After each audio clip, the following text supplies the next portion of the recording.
Princess and the Pizza by Mary Jane and Herm Auk.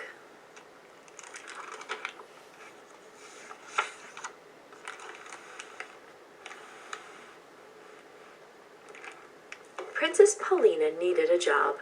Her father had given up his throne to become a woodcarver and moved them to a humble shack in a neighboring kingdom. Since the king was still learning, his carvings didn't sell, and Paulina's garden barely kept enough on the table. Paulina missed princessing. She missed walking the peacock in the royal garden, surveying the kingdom from the castle tower, and doing the princess wave in royal processions.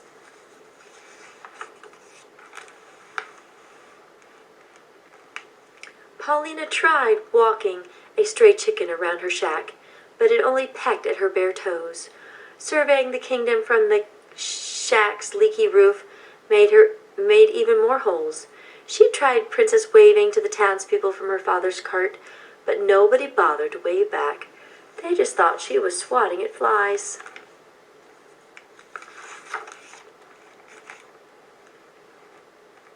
One day, a page rode past the shack announcing that Queen Zelda of Blom was seeking a true princess to become the bride of her son, Prince Rupert.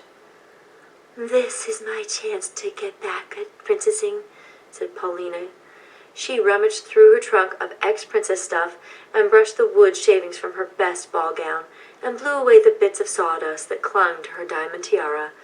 Then she tucked a piece of garlic into her bodice for good luck, snipped some fragrant herbs to cover up the garlic smell, and headed for the castle.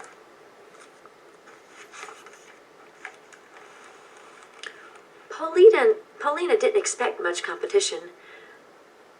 There wasn't another princess for hundreds of miles, but when she got to Blom Castle, Paulina found she was only one of 12 princesses hoping to become the royal bride.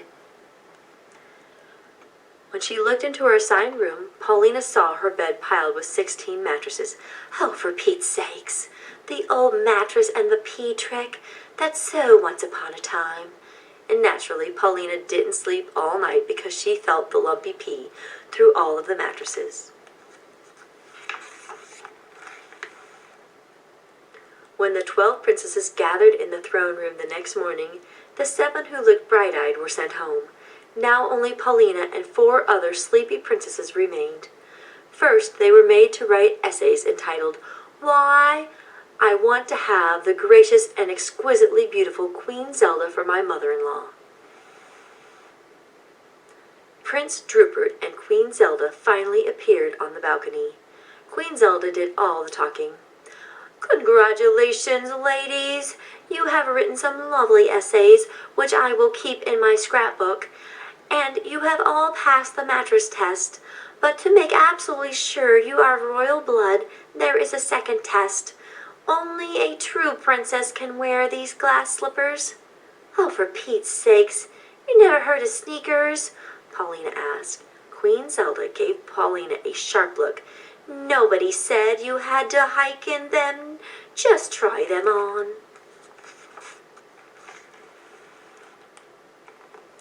After the royal page made his way around the room with the slippers, 2 big-footed princesses were sent home.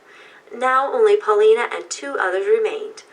One was followed around by 7 strange little men, and the other had such a long braid dragging behind her, Paulina kept tripping over it. "For Pete's sakes, you never heard of scissors?"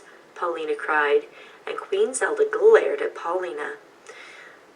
"You have all passed the second princess test. Your final task is to cook a feast that proves worthy of being my dear Rupert's wife."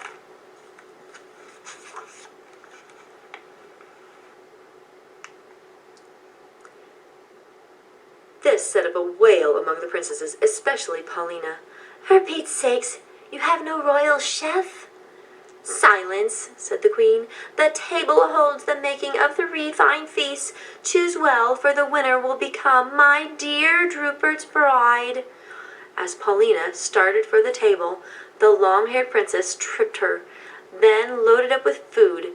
By the time Paulina got there, the 7 strange little men had run off with everything but some flour, yeast, water, 3 overripe tomatoes, and a hunk of stale cheese. "Hey, that's not fair. Queen Zelda, will you help me?" "No," said the queen, "because you have a big mouth." A servant escorted Paulina to her room and locked the door.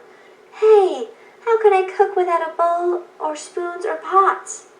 There was no reply. Paulina tried to make bread, kneading the flour, water, and yeast together, but it only stuck to the tray in a flattened mess.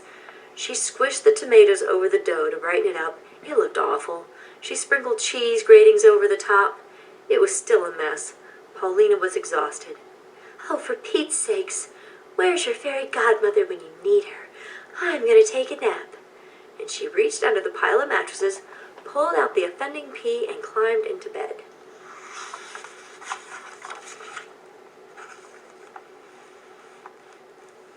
She hadn't been sleeping long when there was a knock on the door. "Only 20 minutes left," called the Queen, Zelda. "I don't smell anything cooking." "I'm not cooking," said Paulina. "I'm napping. Then I'm going home." "You're not going anywhere," said the Queen. "The loser will be beheaded." Paulina sat bolt upright. "Beheaded? You didn't tell us that." "I forgot," said the Queen. "Can I have a second chance? How about I try to spin straw into gold? Or maybe I could guess a weird little man's name?" "No second chances," declared the Queen. "But that's not fair," Paulina cried. "Who needs to be fair? I'm the Queen."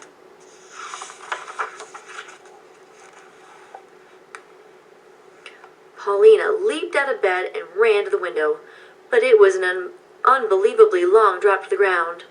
The meal was her only hope. She rushed the tray over to the fireplace, stirred the few remaining hot coals, and then crushed her garlic and sprinkled it over the mess for good luck. And finally, Paulina tossed in the herbs to cover up the garlic smell.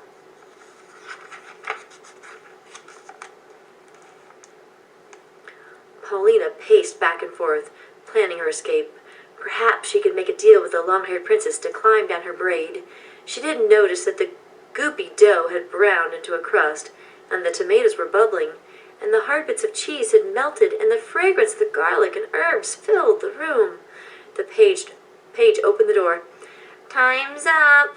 Paulina took a deep breath and carried her tray into the great dining room.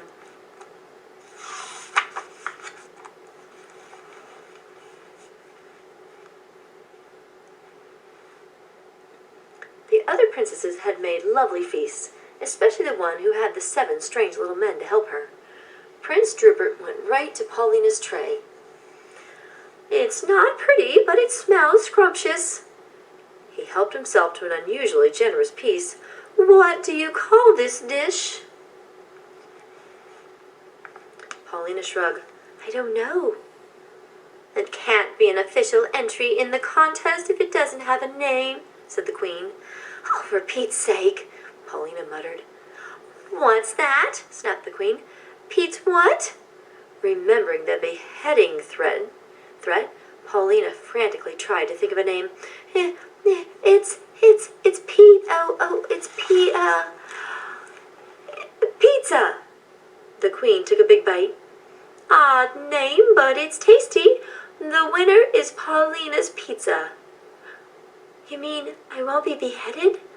"I was only kidding about the beheading," said the Queen. "Then I was only kidding about wanting to marry Prince Drupert. Who needs him? I have other plans."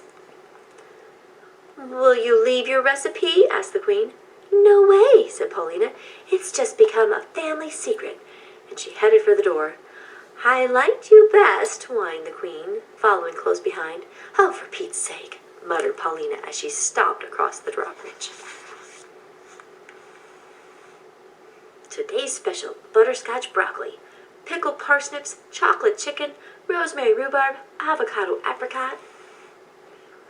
Princess Paulina's Pizza Palace opened a few weeks later. It featured unusual carved furniture and 50 kinds of pizza. Every Thursday on the Royal Chef's Night Off, Queen Zelda and Prince Drupert came to Paulina's for popcorn and pineapple pizza. and they often stayed to play cards with Paulina's father.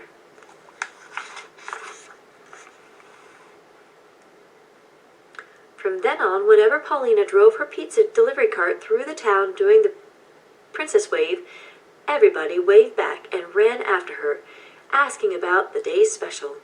Life was good. Paulina was grateful to not have Queen Zelda for a mother-in-law, but she still worried about one thing. She worried about getting Queen Zelda as her stepmother.